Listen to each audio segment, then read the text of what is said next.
बिस्मिल्लाहिर्रहमानिर्रहीम। नाला नदीम आपके साथ। नाज़रीन, ईद का सेकंड डे और सेकंड डे बहुत ही खूबसूरत होता है। सेकंड डे क्योंकि बहुत सारी लड़कियां जो हैं, मैं उनको ये कहूँगी, यूजुअली मैंने भी अपनी फैमिली में ये देखा कि फर्स्ट डे अपने ससुराल के साथ गुजारती है, सेकंड डे का बड़ा उन्हें इंतजार होता है कि बस अब हमने अपने मेके जाना है और बच्चों को भी ले जाना है, खावत को भी ले जाना है और मेके में वहाँ पे हल्ला गुल्ला होगा, सारी बहनें इकट्ठी होंगी और उधर से भाई और भाभियां चली गई होती हैं, सिर्फ बहनें बहनें होती हैं, तो बड़ा हल्ला गुल्ला उस घर के अंदर होता है। तो सेकंड डे आप सबको बहुत बहुत मुबारक हो और स्पेशली मैं कहती हूँ कि ईद का सेकंड डे हो, थर्ड डे हो, फोर्थ डे हो, please switch off your mobiles, business बंद कीजिए, बिजनेस की बातें ना कीजिए, काम की बातें ना कीजिए, सिर्फ और सिर्फ अपनी फुल ऑफ एनर्जी के साथ अपने वीकेंड्स बनाइए, अपने वेकेशंस बनाइए और कहीं ना कहीं जाइए और जहाँ जाइए वहाँ मुझे जरूर बताइए। आप कमेंट्स के जितने भी हमारे हैं कमेंट्स जब आप करते हैं हमारे प्रोग्राम्स पे तो जरूर बताइए कि आपने अपनी ईद का सेकंड डे कहाँ बनाया।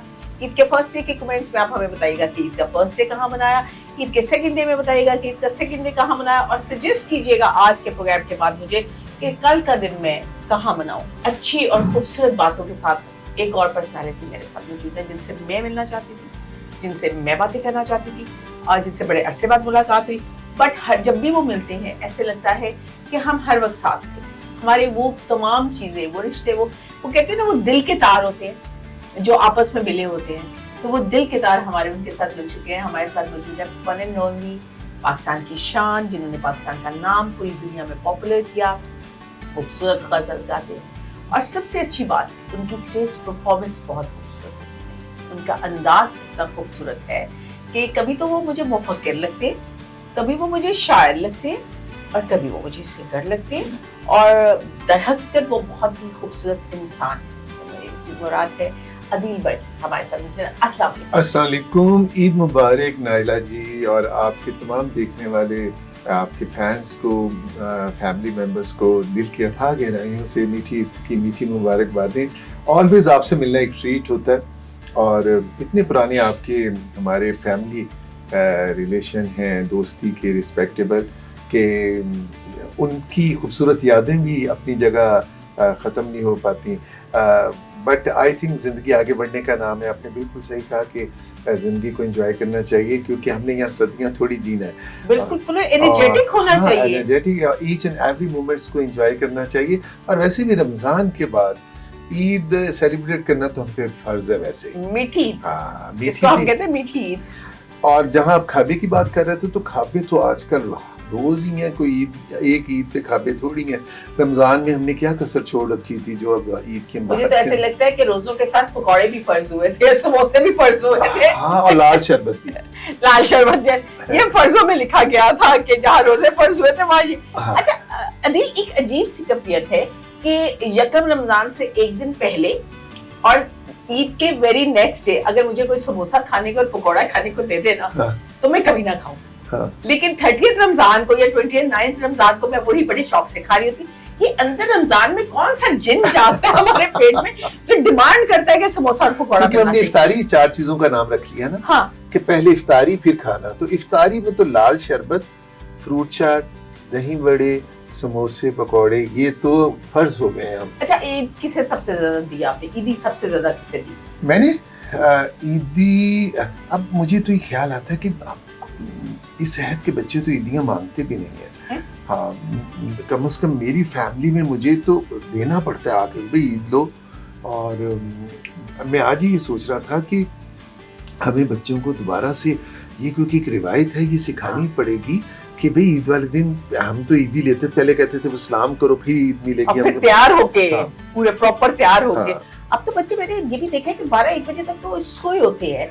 ईद वाले दिन को वो एज यूजुअल हॉलिडे ले रहे होते हैं और कोई ईद का वो चार्म नहीं है। अच्छा, मुझे अपने बचपन की ईद जब याद आती है तो मैं कहती हूँ कि वो हमारे तो गली मोहल्ले सजा करते थे और बाजारों में बड़े स्टॉल्स लगा करते थे और हमें होता था कि ईद लेके अब हम कुछ खाने के लिए चले। अच्छा, ये वॉल्ड सिटी में और जो हमारे पुराने इलाके हैं जहाँ से हमारे आबा व अजदाद का ताल्लुक है, वहाँ की ईदें, ईद मिलादुन नबी, शबरातें, मुहर्रम, वो रवायती अंदाज से ही मनाया जाता है। बट अब ये जो नई आबादियाँ हैं यहाँ हमें जरा कम कम पता होता है कि आस पड़ोस में क्या है, वरना तो ये भी होता है कि इफ्तारी भी एक दूसरे के घर में ट्रे की शक्ल में जाती है, एक्सचेंज होते हैं, और ईद पर भी सवैयां हाँ, हर घर से आती थी। हाँ, सवैयां ईद का तो खैर अब भी ऐसा है कि करीबी रिश्तेदारों की तरफ सवैयां ले जाने का रिवाज है।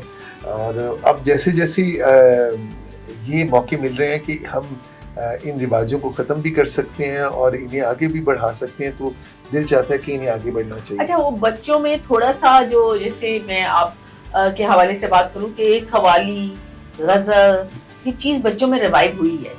अब देखिए कोई शादी ऐसी नहीं है जो कव्वाली नाइट ना हो। ये अलग बात है कि कव्वाली जो है वो बेशतर कव्वाल जो है उन्होंने गानों को कव्वाली में कन्वर्ट कर दिया, हर गाना उन्होंने कव्वाली के अंदाज में गाना। हाँ, तो कव्वाली की असल से वो दूर हो गए हैं। हालांकि जैसे हमारे रवायती खाने, हमारी पालक गोश्त, हमारी बिरयानी, हमारा पुलाव, हमारी शब देग, हमारा हरीसा, ये अपनी ओरिजिनल हालत में है ही तो अच्छे लगते हैं। तो उसी तरह कव्वाली भी अपनी उसी पाकीज़गी के साथ ही होनी चाहिए। ये जो नए मैं कुछ कव्वाल देखता हूँ, क्योंकि डिफरेंट सिंगर्स ने अपने ग्रुप बना दिए, तो उसमें वो फिल्मी गानों की अमेजिश से वो ना तो वो 3 में रहते हैं ना 13 में रहते हैं। अदील, पहले कव्वाली तो लिखी जाती थी, कव्वाली का तो बिल्कुल अंदाज फर्क होता था। शायर लिखते थे, कव्वाली अलग से लिखी जाती थी, एक सिंफ थी कव्वाली, शायरी की एक सिंफ है कि नात लिखना, हमद लिखना, कव्वाली लिखना। बिल्कुल। तो लेकिन ठीक है, एक चीज खुशाइन भी है कि इस जनरेशन के बच्चे बहुत अच्छे निकले। एक चीज जो मुझे मुअत्तर कर देती है ऑलवेज इज दिस कि अब ये पाकिस्तान अच्छे हाथों में जाएगा।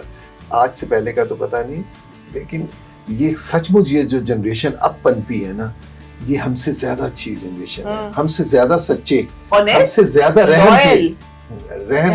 रहम दिल एहसास करने वाले, मुस्तहिक लोगों का, ज्यादा चैरिटी करने, हाँ चैरिटी, सचमुच चैरिटी करने वाले, दूसरों के एहसासात को समझने वाले, सच बोलने वाले, और चुगली से परहेज। छोटे छोटे ही हैं अभी तो, लेकिन वो ऐसी बातें नहीं करते हैं। तो मैं तो अक्सर कहता हूँ जाके कि तुम्हारा ये पाकिस्तान है, खुदारा तुम लोग इसे संभाल लो, और तुम लोग बाहर जाके बाहर न रह जाया करो, वहां से वापिस आओ। सर्व पाकिस्तान फर्स्ट। अगर सालन अच्छा ना बने तो सालन फेंक दिया करते हैं, बर्तन थोड़ी। हमारा मुल्क है, इसमें रहना हम नहीं है, हम क्यों ऐसे लोगों के हवाले करें इस मुल्क को जिन्होंने इस मुल्क की ये हालत की है। बिल्कुल बिल्कुल अदील, ऐसे ही है। लेकिन हालत अब आपकी मौसीकी की क्या है, मुझे ये बताइए, आपकी मौसीकी की हालत किसने खराब की? कोई भी नहीं खराब की, मौसीकी की हालत बिल्कुल खराब नहीं हुई। ये मौसीकी इस दौर का तकाजा है, और आने वाली मौसीकी उस दौर का तकाजा होगी। क्योंकि देखिए, मैं ये समझता हूँ कि मौसीकी जबरन आप किसी को नहीं कह सकते। शायरी तो हो। आज भी जिन लोगों ने गजल सुननी है वो गजल सुनेंगे, उनकी गाड़ियों में आपको जगजीत सिंह, मेहंदी हसन, गुलाम अली, इकबाल बानो मिलेंगे। पॉइंट दिस, यही मैं आपको कहना चाह रही हूँ। पॉइंट दिस कि आपने क्या कहा, आज भी जिससे गजल सुननी है, आपने जिनके नाम गिनवाए वो सारे अभी अब पुराने लोग हैं। आपने आज के किसी एक गजल वाले का नाम नहीं। नई नस्ल में गजल गाने वाले अच्छे आ रहे हैं, बल्कि मैं खुद भी अब आप तो गाते हैं, मगर आप ये बताइए कि आप अब अगर अपने आगे नजर दौड़ाएं तो आपको अच्छी गजल गाने वाला, अच्छी कव्वाल जो सा है वो भी आपको नहीं मिलता। अब तो हमें ढूंढना पड़ता है, ये चाइना का संतू है, ये असल संतू है, क्योंकि हर दूसरे ने अपने नाम के आगे संतू लगाया हुआ है। ठीक है, जब दौर आया था नसीबो लाल का तो लाल चला था, तो ऐसा लाल चला था हर एक ने आगे लालो लाल कर दिया था। ठीक है, हर एक ने अपने नाम के आगे लाल लगा लिया था। आज पता चलता है 10 तरह के संतू। मुझे किसी का मैसेज आता है कव्वाली नाइट है तो ये संतू, मैं कहा कौन सा वाला संतू? ठीक है, वो फिर स्पेसिफिकली बताएंगे, कोई का मुल्तान वाला संतू, कोई का फैसलाबाद वाला संतू, और खुद ही उनके रिश्ते भी बना देते। हाँ, तो ये जो सी चीजें हैं, जब फैमिली चलती थी, घराने थे, मौसीकी के घराने थे, लेकिन ये तो अब तो वो कहते हैं कॉपियां हैं ना, वो जो first copy, second copy, third copy. बस वो फिर लोगों के पास जितना बजट होता है उसी हिसाब से वो सिंगर बुला लेते हैं। तो आप क्या सोचते हैं कि इस तरह से आपकी जो, हम ये रोक नहीं सकते। आप लोग रोड पे निकले कि इंडियन फिल्में बंद करें जी, अब वो हमारी फिल्में नहीं चल रही, तो क्या अब आपकी फिल्में चल रही हैं? अब तो चाली कुछ नहीं रहा।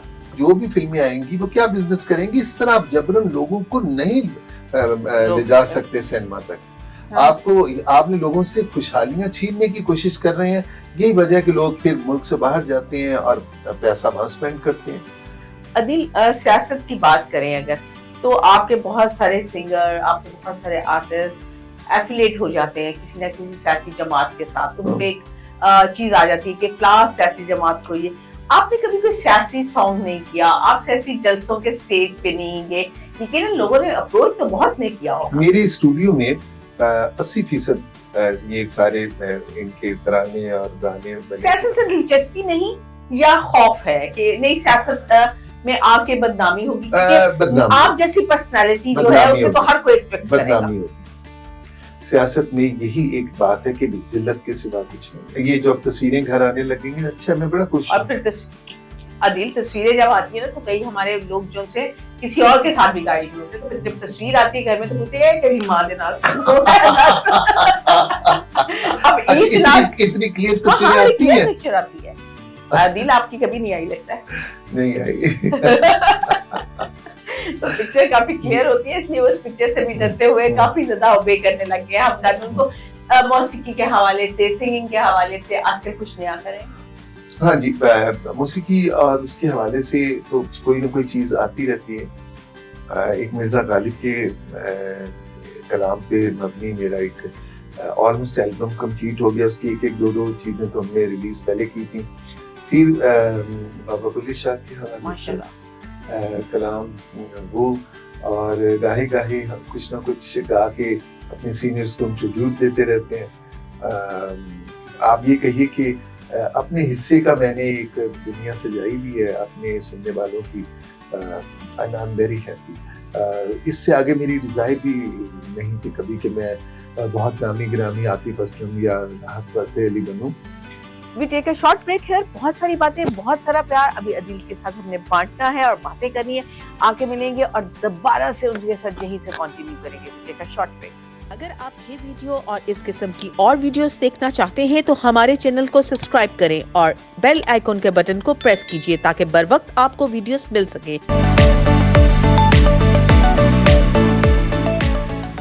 Welcome back. ईद का सेकंड डे, अदिल बल्कि हमारे साथ मौजूद हैं। और बात करें अदिल, कोई ईद का सेकंड डे, खवातीन इस टाइम पे आपको देख रही है इतने प्यार से, मोहब्बत से। आपको तो पता है एफिलिएशन है आपकी खवातीन के साथ। जी जी। आपके घर पे भी हम प्रोग्राम करेंगे, तो कोई अच्छा सा कोई खवातीन के हवाले से सिर्फ इब्रार ही रह गए जो बिल्लो को, परवीन को, चमकीली को, सबको एड्रेस करता। आपने कभी खवातीन के हवाले से किया कुछ? खवात ऐसे नहीं, नाम के साथ तो नहीं किया मैंने कभी। अगर आप कहें तो मैं आपको बाबा बुल्ले शाह लोग बहुत शौक से सुन। मक्के गया गल मुकदी नाही, मक्के गया गल मुकदी नाही, पावे सौ सौ जुमे पड़ आए, गंगा गया गल मुकदी नाही, पावे सौ सौ गोते खाइए ते गया गया गल मुकदी नाही, पावे सौ सौ पंड पढ़ाइए बुल्ले शाह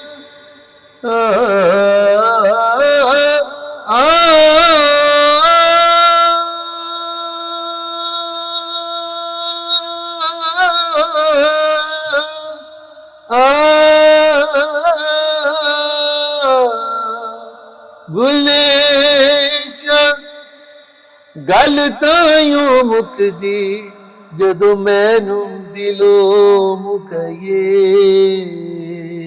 पढ़ पढ़ आलम फाजल होयूं कदी मन अपने नू पढ़िया ही नहीं, जा जा वड़ने मंदिर मसीता ओ कदी मन अपने विच बड़िया ही नहीं, एवें रोज शैतान नाल लड़ने ओ कदी नफ्स अपने नल लड़े ही नहीं। बुल्ले शाह आसमानी उड़दियां फड़दा ओए जेड़ा कर बैठा ओनू फड़िया ही नहीं वाओ सिर ते टोपी ते नीयत खोटी ओ लैना की टोपी सिर धर के तस्बीह फिरी पर दिल ना फिरिया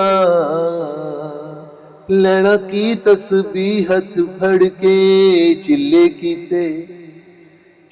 कीते पर रब ना मिलिया ओ लैना की चिलिया विच वड़ के ए भुले शाह जाग बिना दुध नहीं जमदा भावे लाल होवे कड़ कड़ के जबरदस्त। अभी मुझे एक चीज बताइए, मैंने आपके साथ मेरे ख्याल है लास्ट बहुत ईयर से डिस्क्लोज नहीं करना चाहिए ताकि हमारी उम्रें ना आपको पता चल सके, अब किया आप मुझे बहुत सारे सिंगर्स मुझे बोलते डे बाय डे आपकी आवाज में वक्त की और मेच्योरिटी, मैं क्या कहूँ उसे, मुझे तो वर्ड भी नहीं इस तरह के आते ना, वो आती जा रही है और बड़ी जबरदस्त किस्म की ग्रिप आती जा रही है। कहते हैं with the passage of time आपकी आवाज में जी लर्जिश आ गई, ये हो गया। मैं अगर आज कोशिश करूंगी कि कुछ दिन में आपके इस गाने के साथ वो 10 साल पहले जब आप मुझे गाना सुनाते थे वो या गजल सुनाते थे वो वाले लगाऊं तो उससे ज्यादा बेहतर आज आवाज है। क्या रियाज करते हैं, प्रैक्टिस होती है क्या, ये सारी चीजें अब खत्म हो गई? नहीं, रियाज प्रैक्टिस वक्त के साथ भी, क्योंकि जब मैं आया मेरा लकीली मेरे शुरू से मीडिया में हूँ, जब मैं आया उस वक्त बहुत यंग था, पहले मैं इंग्लिश गाने गाता था, वहां से शुरू हुआ बैंड्स के साथ, फिर लाइट मेलोडी रोमांटिक सॉन्ग्स आ गए, उनमें आ गया, देन अपबीट्स नंबर आ गए, भंगड़ा गिद्दा ये वो आ गया। मीनवाइल मेरा क्लासिकल ट्रेनिंग जारी थी, हफीज अली खान साहब तालवंडी घराने वाले, तो गज़ल जो थी उनका हमेशा से ख्याल था कि मैं गज़ल बहुत पुख्ता गाता हूँ, और फिर गुलाम अली खान साहब ने माशाल्लाह अपनी मोहब्बतों से नवाजा, और दुनिया के बाहर और हमारे जहाँ मैं पाकिस्तान को रिप्रेजेंट करता हूँ या प्राइम मिनिस्टर और प्रेसिडेंट हाउस में, तो मेरी शामिल गज़ल्स ही हैं जिसमें गालिब, फैज़, अहमद फराज, परवीन शाकिर, ये सारी गज़लियात उसमें चलती हैं। और बाकी वर्सटाइलिटी होनी भी चाहिए एक सिंगर में, और है भी कि अगर मैं सूफ़ी नाइट करता हूँ तो उसकी मैं क्योंकि सूफ़ी लहजा ऊंचे सुरों में है और जो सुर दिल से निकलते हैं वो दिल तक ज़रूर पहुँचते हैं। लेकिन मुझे जिस बात पे हैरत है, मुझे कहा जाता था कि जी मैंने यूजुअली सुना सिर्फ 2-3 इंडियन सिंगर्स मैंने खवातीन ऐसी देखी जैसे आशा और लताब जी ऐसी थी जिनकी आवाज जो है बहुत देर तक, बहुत उम्र तक एक जैसी रही। वो यंग लड़की की भी बैकग्राउंड सिंगिंग करती थी तो वो इसी लगती थी। सेम कंडीशन विद यू, मुझे आज आपकी आवाज बड़े अरसे के बाद लाइव यूं बैठ के सुनने में, देयर इज नो इंस्ट्रूमेंट, कोई फिल्टर नहीं है, कुछ नहीं है, आप सुन रहे हैं, और माइक भी आपको पता है कि नॉर्मल किस्म के होते हैं, ये स्पेशली कोई मौसीकी के माइक्स नहीं होते, बट आपकी आवाज सुन के वो लगता है कि यार नहीं, और मेरी आवाज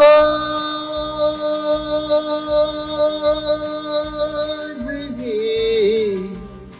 पहचान है गया बहुत खूबसूरत, बहुत खूबसूरत। मुझे बहुत खुश हुई, मैं किसी दिन आपकी महफिल स्पेशली सुनने के लिए आऊंगी, आपने मुझे डेफिनेटली जहाँ इनवाइट कीजिए, मुझे बहुत अच्छा लगा। बट उसमें ये बताइए कि हमारे जो नए सिंगर्स आ रहे हैं, मुझे एक आज तक नहीं समझ आ सकती, मेरे बच्चे भी हैं, वो बैठे होते हैं गाड़ी में कभी या घर पे वो लगाते हैं, वो एक कहानी नुमा जो गाने आ गए हैं, मैं गया था, मैंने खाया था, मैं गया, मैंने उठा, मैंने बात किया, मेरा दोस्त था वो मर गया, मैंने उसकी कब्र पे जाके फातिहा पढ़ी, मैं आ गया, मेरे सो गया, लाइक मैंने ये इस तरह अगर सुना तो मैंने कहा व्हाट इज दिस, तो इसको आप क्या कहते हैं, इसकी मौसीकी की ज़बान में से कहाँ रेट करते हैं? ये रैप नहीं है, हालांकि रैप भी हमारी पंजाब का बहुत पुराना अंदाज है, अगर आप बहुत पुराने जुगनी सुने तो ये था। हाँ। और फिर इस तरह के कई आपको गाने नजर आएंगे, माया वे बंग लपुआ दे अथे ते उत्ते बादे फूल पत्तियां पैरी पा के पजेबां नचियां वे दस तेरी की मर्जी। हाँ।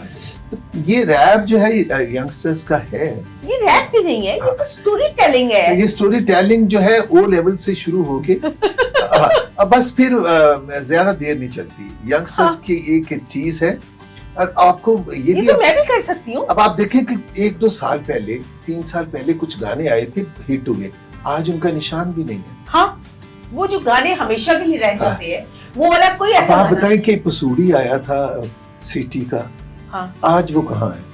और फिर एक आया था मुझे प्यार हुआ था, वो कहाँ है गाना? हाँ। कई गाने बीच में आए हैं, उन्होंने थोड़ा कैच किया लोगों ने, लेकिन आज कहाँ है? जिंदा मुस्तकिल गाने वही हैं। Yes, बिल्कुल। या आपको जिसमें अच्छी शायरी है। सुनने वालों में आपको जगजीत मिलेगा, हाँ।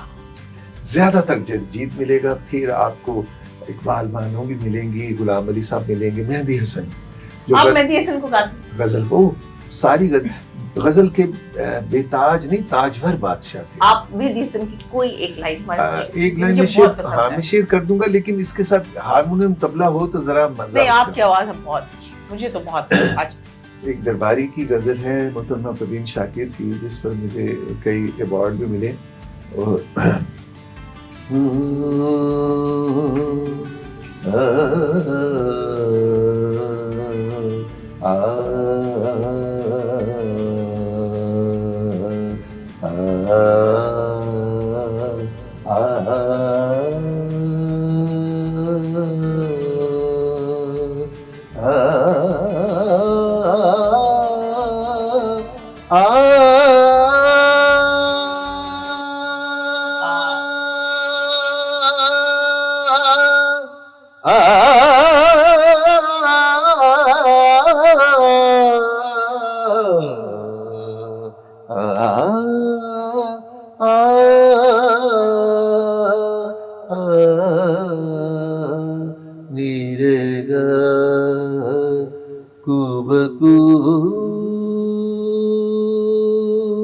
फैल गई बात शनासाई के, उसने खुशबू की तरह मेरे पजीराए के, बकू कैसे कह दूं, कैसे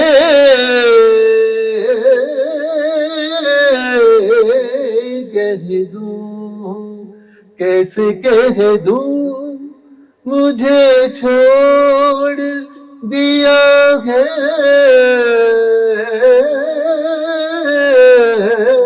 उसने, बात तो सच है मगर बात है रुसवाई की। माशाल्लाह, बहुत अच्छा, बहुत खूब। क्या अदिल, मुझे ये बताइएगा, अदिल बनना क्या चाहता था बचपन में? बचपन में अदिल क्या था और क्या बनना चाहता था? जहाँ तक मेरी मेमोरीज ने जब बनना शुरू किया तो मुझे याद है कि मुझे टीचर कहते थे कि ये बच्चा अच्छा गाता है, और मैं छोटा सा ही था जब मुझे डिफरेंट कंपटीशन में और स्कूल लपिया थी, मैं असेंबली में पढ़ाता था बच्चों। बड़ा प्राउड होता है बच्चों के लिए। और अब मुझे इतना अच्छा लगता है जब मैं दुनिया भर में इकबाल डे के हवाले से शोज के लिए जाता हूँ, तो मैं वहाँ पूरे हॉल के साथ ये गाते हैं, पढ़ता हूँ।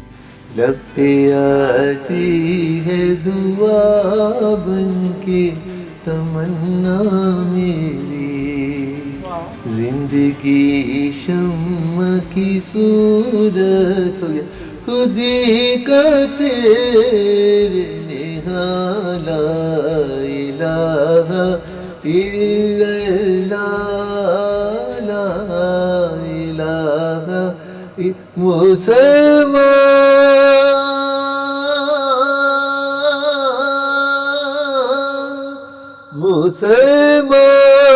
के लहू में है सलीका, दिल नवाजी, हर लहजा है मोमिन की नई शान नई आन, किरदार में गुफ्तार में अल्लाह की बुरहान, हर कहारियो गफ्फारियो कुद्दूसियो जबरूत,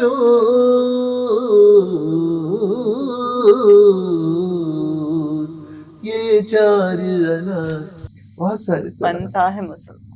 जी वाकई मुसलमान तो ऐसे ही बनते हैं, लेकिन बन जाए हम भी। अच्छा आदिल, बहुत शुक्रिया। आप ईद के सेकंड डे, वैसे तो आपके पास बहुत शॉर्ट टाइम था, आपकी फैमिली एक्टिविटीज भी थी, आपकी कमिटमेंट्स भी थी, मगर जाते जाते, क्योंकि आप लोग वो लोग हैं जिनकी लोग सुनते हैं, जो रोल मॉडल्स हैं आप हमारे लिए। आप, मैं कहती हूँ हमेशा बच्चों को कि सुने इन लोगों की सक्सेस स्टोरीज को देखें, तो आपकी जो सक्सेस स्टोरी है उससे आप नतीजा अखज़ करके क्या अपनी आने वाली जनरेशन को कहेंगे कि हमें टेक्निकल साइड पे अब आ जाना चाहिए, हमें प्रोफेशनल साइड पे आ जाना चाहिए, एजुकेशन कंप्लीट करने के बाद आना चाहिए, किस किस्म की आज पाकिस्तान को जनरेशन की जरूरत है? दरअसल जब अल्लाह ताला किसी नए बच्चे को इस दुनिया में जन्म देते हैं तो उसका सॉफ्टवेयर सेट होके आता है।